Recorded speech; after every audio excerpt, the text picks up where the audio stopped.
மீன ராசியில் பிறந்தவங்களுக்கு இந்த தமிழ் ஆடி மாதம் ஏதாவது நன்மையை செய்யுமா? இந்த மாதத்தில் ஏதாவது நன்மைகள் இருக்கா?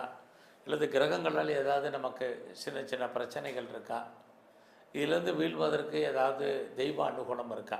இதை தான் இப்போ சுருக்கமாக இந்த பார்க்குறோம். முதல்ல உங்களுடைய ராசிநாதன் குரு பகவான் கோச்சாரத்தில் உங்கள் ராசிக்கு 4ஆம் இடத்துல குரு இருக்கார். உங்கள் ராசியில் பார்த்தீங்கன்னா உங்களுக்கு ஜென்ம சனியாக சனி பகவான் இருக்கார். ஒரு பக்கம் சனி இருக்கிறது நன்மை, இன்னொரு பக்கம் சுமாரான பலன். நன்மை அப்படின்னு பார்க்குற போது என்னெல்லாம் உங்களுக்கு யாரெல்லாம் சுயதொழில் பண்ணுறீங்க, சிறு தொழில் பண்ணுறீங்களோ பரவாயில்ல. இன்னொரு பக்கம் சனி இருக்கிறது வாழ்க்கையில் எவ்வளவு ஸ்பீடாக நம்ம இருக்கணும்னு ஆசைப்பட்டாலும் ஏதோ ஒரு விதத்தில் தடைகள் அல்லது ஒவ்வொரு விஷயத்துக்கும் நம்ம போராடி ஜெயிப்பதற்கான வாய்ப்பு. இப்படி தான் இந்த மாதம் இருக்குது. ஸோ ஃபஸ்ட்டு இந்த மாதம் உங்களுடைய பொருளாதார நிலைகள், ஃபைனான்ஸை பொறுத்த வரைக்கும் நீங்கள் உழைச்சி சம்பாதிக்கக்கூடிய சம்பாத்தியம் இருந்தாலும் செலவுகள் உங்களுக்கு பெரிய லெவலில் இருக்கும். ஏன்னா ஒரு பக்கம் உங்களுடைய 12ஆம் இடத்துல ராகு இருக்கார், குரு பகவானும் பார்க்குறார். 12ஆம் இடம் அப்படின்னாலே முதல்ல இன்வெஸ்ட்மெண்ட்டு அல்லது விரயம் அல்லது லாஸ். ஸோ நீங்கள் முதல்ல வசதி இருந்தால் எதாவது இன்வெஸ்ட்மெண்ட் பண்ணுங்கள், இல்லைன்னா தேவையற்ற செலவினங்கள். அல்ல ராகு இருக்கிறது வைத்திய செலவுகள், குரு பகவான் பார்க்குறது குழந்தைக்காக செலவு பண்ணுறது, இது அத்தனையும் இந்த காலங்களில் உங்களுக்கு இருக்குது.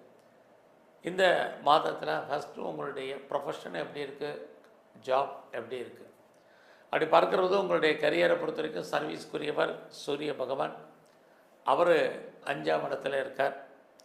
அப்படி இருக்கிறது சுமாரான பலன் தான். ஸோ வேலை இருக்குது, வேலையில் நிறைய பிரச்சனை இருக்குது, இதுதான் யதார்த்தம். இன்னொரு பக்கம் உங்களுடைய 6ஆம் இடத்துல கேது இருக்கார், அவருமே சுக்கிரனுடைய நட்சத்திரத்தில் இருக்கார், அதுவுமே சுமாரான பலன். அப்போ ஒரு பக்கம் உங்களுக்கு 6ஆம் இடம் என்பது ஏதோ ஒரு விதத்தில் இந்த மாதத்தில் பாதிப்பு என்பது இருந்துக்கிட்டே இருக்குது. 6ஆம் இடம்னா என்ன, வேலைன்னு அர்த்தம். ஸோ உங்களுடைய வேலையில் நீங்கள் பெரிய லெவலில் நீங்கள் எந்த ஒர்க்கில் இருந்தாலும் சரி, நான் கவர்மெண்ட் சர்வீஸில் இருக்கேன், ப்ரைவேட் செக்டரில் இருக்கேன், நல்ல ஒரு ரெஃப்யூட்டட் கன்சர்னில் இருக்கேன், நீங்கள் எதில் வேணாலும் ஒர்க் பண்ணுங்கள். உங்களுடைய ஜாபில் உங்களுடைய கரியரில் கான்சன்ட்ரேட் பண்ணுங்கள், இதுதான் முக்கியம். கான்சன்ட்ரேட்னால் என்ன? ஸோ அவசரப்பட்டு வேலையை விடுறது அல்லது வேறு கம்பெனி மாறுறது, வேறு கம்பெனி சுவிட்ச் ஓவர் ஆகிறது, அடைக்கி வாசிங்க. ஸோ வேலையில் எல்லாரையும் நம்பாமல் நீங்களே எஃபர்ட் எடுத்து பண்ணுங்கள். எந்த ஒரு விஷயத்தையுமே வேலையில் போஸ்ட்போன் பண்ணாதீங்க.